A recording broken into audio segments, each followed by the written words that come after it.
Olá, pessoal. Paz do Senhor Jesus. Diana está falando por aqui. Chegamos no último dia de exposição no livro de Esther.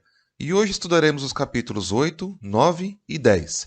Na aula passada vimos como Deus virou o jogo, proporcionando a salvação dos judeus e condenando Amã pelo mal que ele pretendia sobre os judeus. Bom, vamos ver o final dessa história então. Iniciando o capítulo 8, veremos o decreto do rei e a vitória dos judeus. Dos versículos 1 ao 10, no mesmo dia da morte de Amã, o rei deu todos os bens dele para Esther e trouxe Mordecai na sua presença. O rei deu seu anel para ele, o mesmo anel que ele tinha dado para Amã. Esther implorou ao rei que cancelasse o plano de matar os judeus dado por Amã, escrevendo um novo decreto de cancelamento, pois ela não suportaria ver a destruição do seu povo, que é a sua própria família.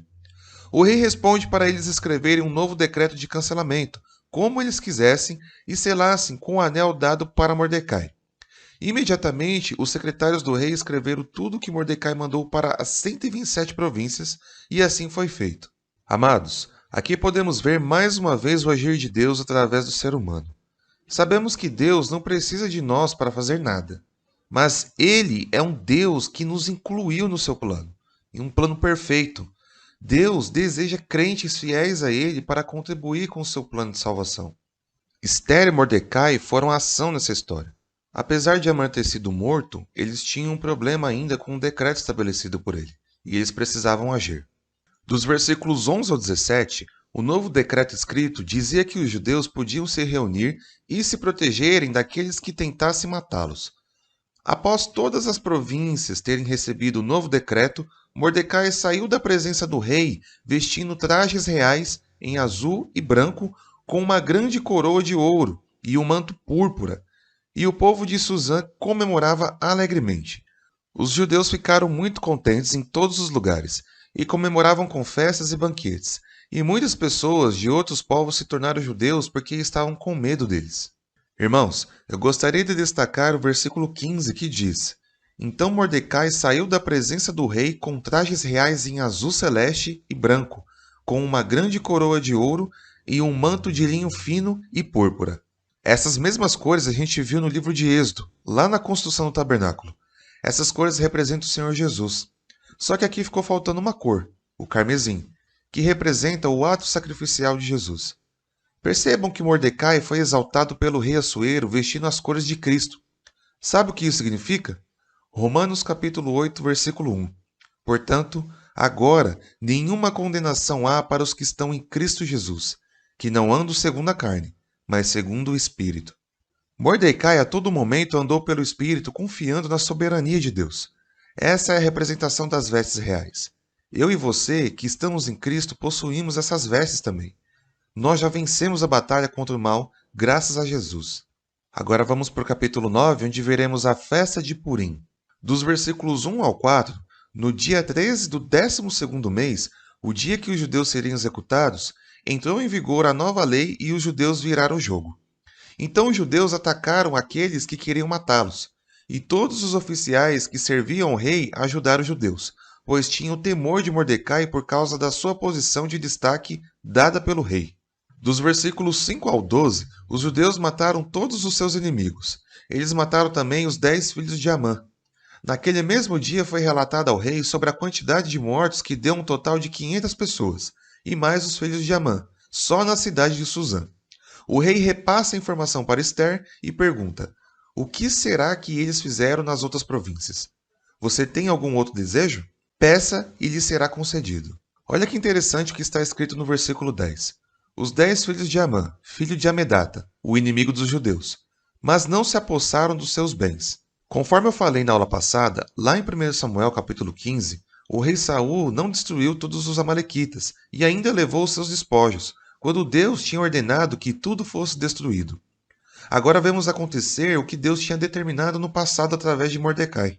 Dos versículos 13 ao 15, Esther pede para que os judeus de Suzã tivessem autorização para continuar a execução dos seus inimigos no dia seguinte, e para pendurar os corpos dos filhos de Amã na forca. O rei deu autorização e o decreto foi publicado somente em Suzã. Os corpos foram pendurados e os judeus de Suzã, no dia 14 do mês, mataram mais 300 homens na cidade. Dos versículos 16 ao 19, os demais judeus que viviam nas províncias também mataram mais 75 mil inimigos no dia 13, e no dia 14 fizeram uma festa. Mas os judeus de Suzã fizeram a festa no dia 15, porque nos dias 13 e 14 estavam ainda na execução. Por isso, os judeus que não vivem em Suzã comemoram essa festa no dia 14. Dos versículos 20 ao 29, Mordecai registrou todos esses acontecimentos e enviou cartas para os judeus de todas as províncias, determinando a comemoração dessa libertação nas datas desses acontecimentos, nos dias 14 e 15. Essas datas foram chamadas de Purim, por causa da palavra pur, que foi o lançamento de sortes para escolher a data de execução dos judeus. E assim os judeus estabeleceram esse costume de geração em geração para comemorarem e relembrarem da sua libertação. Dos versículos 30 ao 32, então dessa vez Ester, juntamente com Mordecai, escreveram novamente uma segunda carta a todas as províncias para confirmar a primeira carta escrita. Na carta, ele transmite a paz e segurança e confirma a comemoração dos dias de Purim, além do jejum e lamentação. Assim, com este segundo decreto de Ester, confirmou-se o Purim e todas as regras, e isso foi escrito nos registros também. Aqui vemos mais uma festa comemorada pelos judeus, a festa do Purim. Ela servia para relembrar o livramento de Deus para os judeus, mas além de uma festa, nesse dia deveria ter o jejum e lamentações. Agora vamos para o último capítulo, capítulo 10, onde veremos a providência de Deus na elevação de Mordecai. Após todos os acontecimentos, o rei impôs tributos a todo o seu império, incluindo regiões distantes no litoral. Todos os atos do rei e de Mordecai foram registrados no livro das crônicas dos reis da Pérsia. Mordecai teve o cargo mais alto no reino, estando somente abaixo do rei. E ele se tornou muito importante para os judeus, pois continuou trabalhando para o bem-estar do seu povo. E assim finalizamos o nosso estudo no livro de Ester, e eu gostaria de deixar uma reflexão final. Pense em toda a sua vida. Pense em tudo que você já passou, ou talvez esteja passando agora, nesse exato momento. Deus está no controle de tudo. Talvez você esteja confuso com tudo o que está acontecendo, mas eu quero que você veja à luz das Escrituras. O livro de Ester fala justamente sobre isso. Em meio ao caos, Deus está agindo para livrar a sua vida. E maior que isso, Ele quer usar você como instrumento para a obra dele, para salvar outras vidas. Eu tenho 29 anos de vida e 4 anos com Cristo.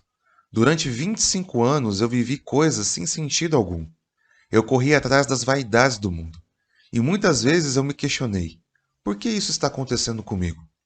Eu traçava planos, seguia a risco o controle absoluto sobre as coisas, e quando eu achava que estava dando certo, tudo dava errado.